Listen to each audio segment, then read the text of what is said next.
Well, Shamara, thank you. Thank you for your leadership and partnership on climate change. In addition to running one of the great banks in the world, she has time to make a difference for the entire world. And on behalf of all of your friends, thank you for everything you do.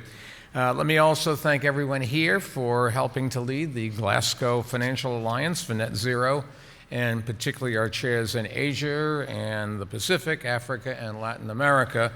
Ravi Menon, Mahmoud Mohi El Dian, and I hope I don't mangle the last name, Patricia Espinoza.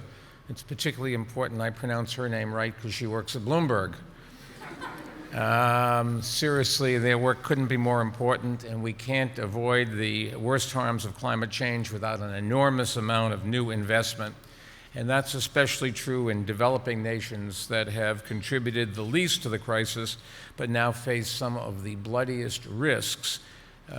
These countries also have some of the most potential to expand clean energy, but are seeing the least investment, and so we've just got to do something about that.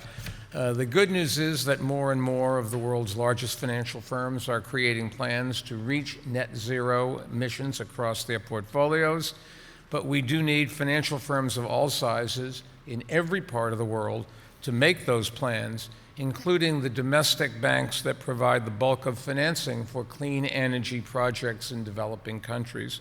So here at COP, we're launching a major new effort to help ensure that we have the resources to do exactly that. It is called the Global Capacity Building Coalition, Global Capacity Building Coalition, GCBC, so you can remember it that way.